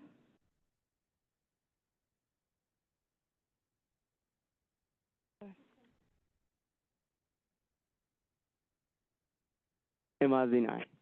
Imadin, aye. Member Kim. Kim, aye. Kim, aye. Member Levine. Levine absent. Member Margarita. Margarita, aye. Margarita, aye. Member Milford Rosales. Milford Rosales, aye. Milford Rosales, aye. Member Ortega? Ortega, aye. Ortega, aye. Chair Siegel? Siegel, aye. Siegel, aye. There are 7 ayes. The motion is approved. Great, thank you so much, and thanks again for the presentation. Move on to item 7, adopt a motion of support to amend the One Bay Area Grant Cycle 2 project list and the Prop K standard grant agreement for the Bay Area Rapid Transit District's Embarcadero Station New North Side Platform Elevator Project. I'd like to welcome Senior Program Analyst Amelia Wally, who joins us remotely for this presentation. Hi, everyone. Can you see my slides okay? Yes. Okay, awesome. Good evening. Amelia Wally, Senior Program Analyst here at the TA. And tonight I'm here to present to you an amendment request from BART to update the One Bay Area Grant, or OBAG as we call it, Cycle 2 project list and the Prop K Standard Grant Agreement, or SGA, for their Embarcadero Station New Northside Platform Elevator Project. So first, let's start with a little bit of background. As the Congestion Management Agency for San Francisco, the Transportation Authority is responsible for prioritizing San Francisco projects for the OBAG County program. In 2017 and 2018, the Transportation Authority Board programmed just over $42 million in OBAG Cycle 2 funds to the 6 projects shown in Attachment 1 of your packet. This included $2 million for construction of BART's Embarcadero Station New Northside Platform Elevator Project. In 2019, the board allocated $1 million in Prop K funds to help fully fund the project. And the original scope included a new elevator at the north end of the Embarcadero BART and Muni Station in between the BART platform and the mezzanine area, as well as expansion of the paid area to include the new elevator, relocation of the east staircase, and expansion of the south staircase. The construction phase cost estimate at the time of approval of those OBAG 2 funds back in late 2017 was $15 million. So there was a convergence of several factors that led to BART reevaluating their project approach for this project. For one, when the project was put out to bid in 2019, proposals came in significantly higher, 75 to 100% higher than the estimate. In addition, the pool of qualified contractors is limited, and there are location-specific restrictions that contributed as well. And then, of course, in 2020, the COVID-19 pandemic hit and further disrupted the project. And so these factors led to a higher project cost estimate and a funding shortfall. So with the cost increases associated with those factors, BART evaluated the project delivery approach and restructured it into 2 phases in order to enable delivery of benefits to the public sooner while seeking additional funding for the full scope. So the phased approach enables BART to prioritize modernization of the existing elevator and widening the south stairs, along with relocation of the machine room in phase 1. And phase 1 will use existing project funds, including the OBAG 2 and the Prop K funds that we mentioned at the top. The estimated cost of phase 1 is $24.8 million, and all funds are secured. BART plans to advertise for construction by the end of the calendar year and anticipates phase 1 to be open for use by September of 2029. BART would then implement the new north side elevator along with development of a new machine room and widening of the north stairs in phase 2 when BART has secured the additional funding needed. Phase 2 has an estimated cost of $30 million. So our recommendation is to amend the Prop K Standard Grant Agreement and the OBAG Cycle 2 project list as requested to reflect the updated project name, scope, schedule, budget, funding, and deliverables for Phase 1. BART has submitted an amendment to the Transportation Improvement Program, the TIP, to reflect the phased approach as well, and MTC is expected to approve this amendment on October 22nd, 2025. And so with that, I'm happy to take any questions. I'll do my best to answer them, but we do have BART grant staff as well as BART project staff, I believe, in the room available to answer questions, probably a bit more eloquently than I can. So thank you. Great, thank you so much for the presentation. Are there any questions or comments from members on this item? Member Ortega? I just have a simple question. So if this goes through, there's currently one, it looks like it's affecting the Muni elevator as well. It's the south elevator. What will the system do in that elevator is out during construction for passengers? I just didn't see it. It should be pretty simple. Yeah, hi. Can you hear me? My name's Michael Gerbrot. I'm Michael Gerbrot, Senior Manager of Engineering Programs with the elevator program at BART. Yeah, I don't know if it was listed in here, but the answer is BART has paratransit services to provide people who need it access to adjacent stations. So during the time when the elevator is unavailable, we would make use of those services. Thank you. Will there be periods where there are no elevators working at the station, or will there always be at least one working elevator? Currently, there's one elevator, and there will be periods where it's out of service, being maintained, being renovated, modernized. Yeah. Okay, thank you. Any other questions or comments from members? If not, is there any public comment in the room on this item? Not seeing any. Is there any remote public comment on this item? No remote public comment for this item. Great. May I have a motion and a second to approve item 7? Moved by member Imaduddin, seconded by member Ortega. I believe we can take the same house, same call without objection. Great. The item is approved. Thank you so much. Thank you. Thank you. Move on to item 8. Adopt a motion of support to approve San Francisco's program of projects for the 2026 Regional Transportation Improvement Program. And we have Mike Pickford, Principal Transportation Planner, joining us remotely.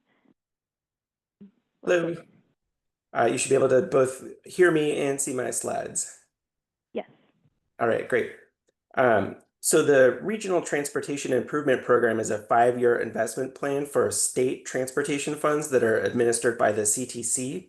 As the congestion management agency for San Francisco, the Transportation Authority recommends San Francisco's program of projects to use these funds, and that's what we're here talking about today.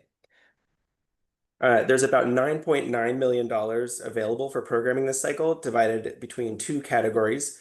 About $494,000 is available for performing project delivery oversight and assistance for these state-funded projects. And these funds are split between the Transportation Authority and the Metropolitan Transportation Commission, or MTC, recognizing that the role that both of these agencies play. That leaves $9.393 million available for capital projects. Our recommendations are not starting from a blank slate, however. In 2005, the Transportation Authority Board adopted a list of 4 RTIP priorities to help fund some of the major capital projects that were included in the Prop K sales tax expenditure plan. Over many RTIP cycles, we have paid down some of those commitments, and now just the 2 shown on the slide remain. These commitments are of equal priority in our RTIP project funds until the commitments are fulfilled. Since the Central Subway and Presidio Parkway contracts have already been awarded, we can't program RTIP funds directly to repay those projects, and so we would meet those commitments instead by funding other RTIP eligible projects that SFMTA and MTC identify.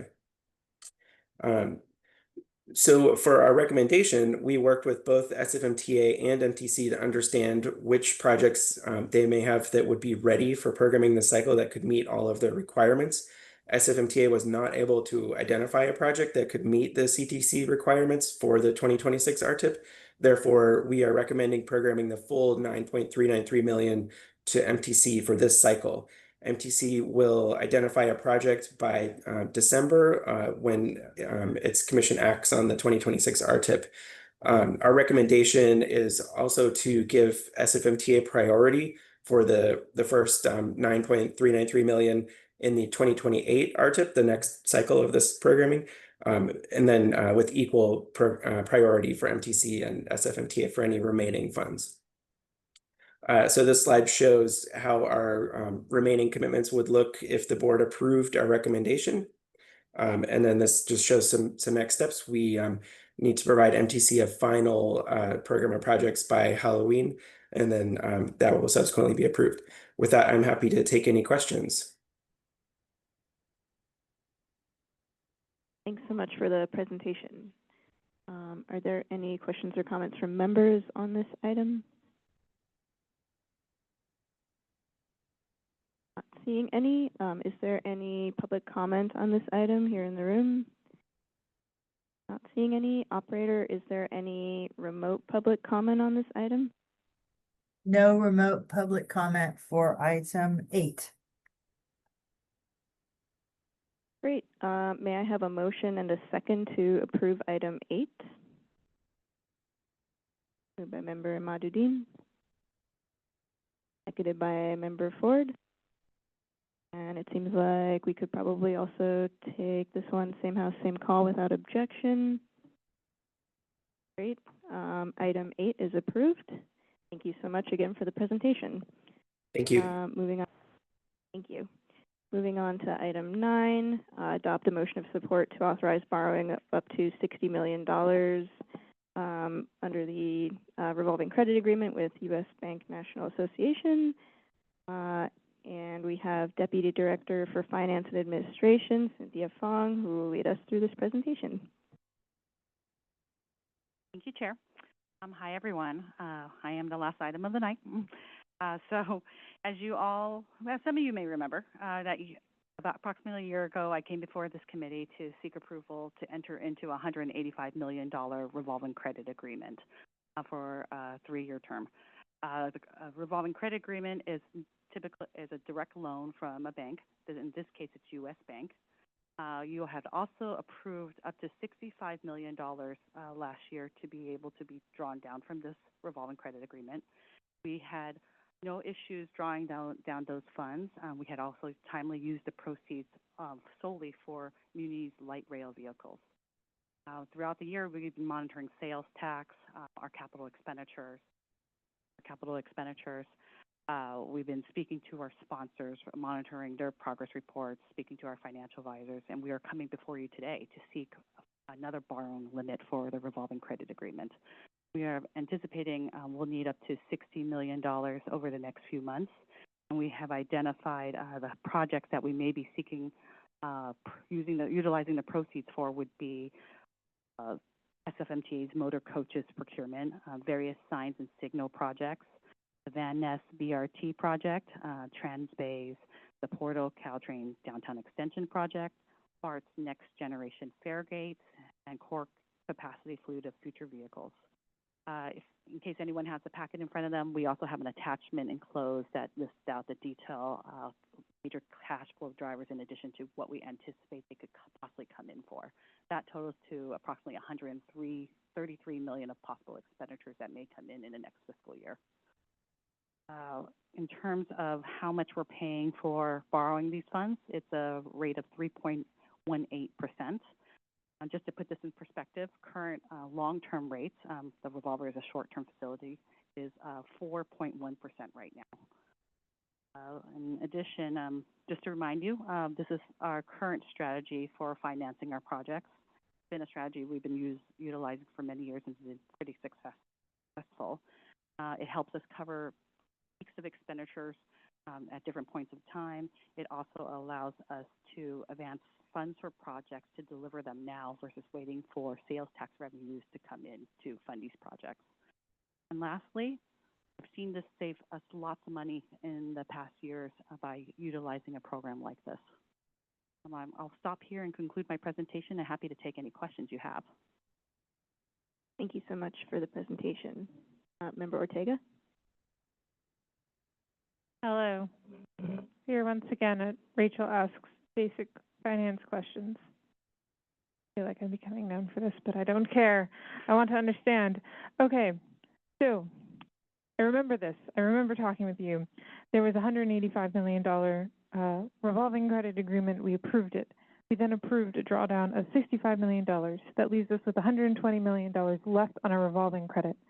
In the packet, it lists that we have this revolver until 2027 of October 29th. And we are now requesting an additional $60 million on that, which leaves us $60 million left. So here's the first question. I don't fully understand what it means on the expiration of 2027 and or what happens if we need more money before 2027. You can interpret that how you will. I hope you understand what I'm trying to ask here. Sure. Great question. So there are a couple options we have. What we've done in the past when we've had a revolving credit agreement is we utilize those funds first because potentially the rate could be pretty inexpensive. Then we would consider the market. Perhaps we could speak to the bank and increase the revolving credit amount, a larger amount, if the market rates are right. Or we could go forward in terms of issuing a long-term bond. And that may be more economical for us because the rates are lower over a longer period of time. That's the practice we took in 2017. We had a revolving credit agreement back then. We fully utilized it, and then we checked in with our financial advisors, our sponsors, to understand the utilization, the amount they'd like to borrow, and then recommended that the best course of action for the agency is to issue a long-term bond now. That way we can spread the cost out over many years. At the expiration of October 29, 2027, we would have to pay that loan back of whatever we borrowed. But as I just mentioned, in 2017, 10 years back, we had we had issued a long-term bond and paid back that loan. Okay, so we have to pay back the $125 million by 2027, October 29th. Or did I misunderstand that last part? That part was surprising to me, so I might have misunderstood what you just said. So we would all be obligated to pay that back, and we would pay that would be obligated to pay that back. I mean, I could get into the details of how much it would cost, but there are also considerations of what the rate would be back that time and what our credit rating would be. Okay. Yeah. And currently our interest rate is lower than the standard interest rate. Considerably, right? Like several percentage points. We're paying 3.18% right now for this revolving credit agreement. And if we were to happen to have a bond currently, it would be at a rate of 4.1%. Okay. That is helpful to understand in my lack of finance understanding here. So you have a list of all of these projects. You've answered what we're going to do. If we need to get more money, I guess my next question, and you may not know this yet, but I feel like you might have an idea, is if and when you think you're going to come back and ask for the remaining $60 million that are on the credit lien. We're coming before you to seek $60 million. We anticipate that this would definitely cover the next several months. It's just continuously speaking to our sponsors, and there may be a peak of expenditures that may indicate that we're coming in for you, coming in to ask you to draw down. That's the best I know at this point. But we have a plan. If we needed to draw additional monies, we could speak to the bank, possibly issue a long-term bond. No. I understood that part. I think the question is, we still have $60 million remaining on the current lien, right? So is there a thought, or is there not, on if we will withdraw the full amount before 2027? And if so, when will that be in the timeline? Not if we will need to get more money past that. The basic math that I just did, which can always be wrong here, is that we have $60 million remaining left open on the $185 million revolving credit agreement if we approve your request tonight. So the question I have is there a thought or potential forecast of when the next $60 million may be asked to be drawn down? After we go through our mid-year budget amendment process, it could be at that point. We may come back before this committee and seek for additional funds, maybe up to $60 million capacity. But right now, we're evenly using it. We've already completed year one. We've used $65 million. I'm coming before you at $60 million in year two. If trend continues, we would come in the future. It could be as soon as March of 2026, or it could be a later back 1 year from now where I'm seeking funds to borrow for the agency. Okay, that helps. And then you mentioned a couple of times, you used the word sponsors. What does that mean? When I use the term sponsors, I'm speaking of our grantors. Perhaps that's a different terminology that we're using here. I'm talking about SFMTA, I'm talking about TJPA, BART, talking about planning department, SF Environment, any of our grantees. Okay, thank you. That clarifies that. I think I understand now. That's it. Thank you. Member Kim? Thank you, Chair. I'm just want to reiterate what I understanding. So we have this revolving credit, and also we have the long-term bond. But right now, this revolving credit 3.18, lower than long-term bond yield. So in order to use money, we can save some money, borrow from the revolving credit instead of sell our long-term bond. Am I understand? Okay, it makes sense. So I have a question. So this revolving credit is not fixed.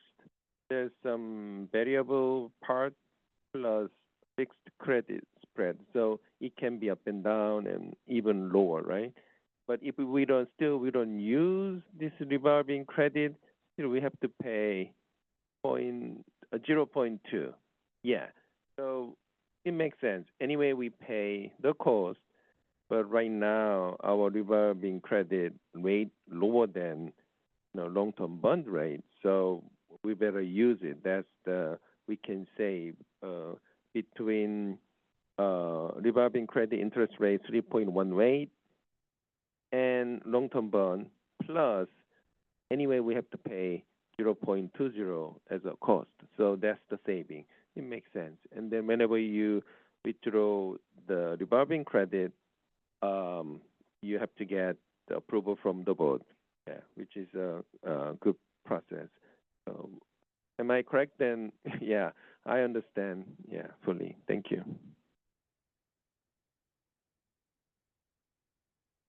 Are there any other questions or comments from members on this item? Is there any public comment in the room on this item? Not seeing any. Operator, is there any remote public comment on this item? There's no remote public comment for this item. Great. May I have a motion and a second to approve item 9, moved by member Margarita, seconded by member Kim. And I think we can also take this same house, same call without objection. Great. The item is approved. Thank you again so much for the presentation. Okay, we'll move on to item 10, introduction of new business. Do any CAC members have any new business?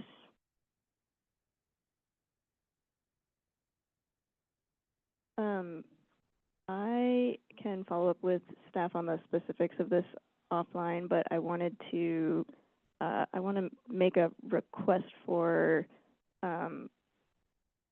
estimates. So based on the downtown travel study that we discussed recently and the explosion in deliveries that it showed, and the fact that congestion, car congestion has largely returned to pre-pandemic levels, I'm interested in if the agency could produce some estimates of revenue that would be generated by one of the either a per package delivery fee or a delivery platform tax, either a flat fee or percentage or gross receipts tax.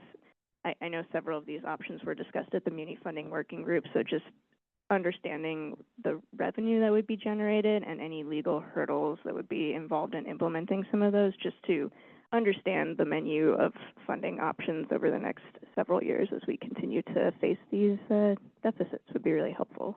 Thank you. Is there any public comment on new business? Not seeing any in the room. Operator, is there any remote public comment on new business? No remote public comment for this item. Great. We'll move on to public comment. This is general public comment on items under the Transportation Authority CAC's purview that are not otherwise agendized at this meeting. We have public comment in the room. Thank you, Edward Mason. I'd like to reflect on the email I sent regarding the wayward Waymo at 14th and South Van Ness. What caught my attention when I was in the area was the number of Waymos that were just following each other. I mean, they were just going around the block and then coming from South Van Ness, coming from 14th Street. Between South Van Ness and Folsom is a storage yard for Waymo, and it appears that they've installed some type of facility there for recharging the batteries. And then I thought to myself, you know, there's certainly an awful lot of electricity that is being used by these vehicles to feed the culture of convenience. And you saw the picture there of all the traffic backed up on Van Ness Avenue for a whole block, again, contributing to pollution. But my real issue is the amount of electricity that we are unable to provide in the future for data centers and going electric. So I think that, as I said before, that there should be some type of tax on the heavy consumption users of electricity, because we don't do that. We all collectively are going to wind up paying extra money to build the infrastructure that's going to be needed to support all of this. So if you've got a demand that's there, well, let them pay the freight for that additional amount of electricity that they want to have. So I'll just conclude my comments with that. Thank you. Thank you for your comment. Operator, is there any remote public comment? No remote public comment for item, where are we, 11. Great. Thank you so much. That puts us on item 12, which is adjournment. Thank you all. This meeting is now adjourned, and we'll see you on October 29th.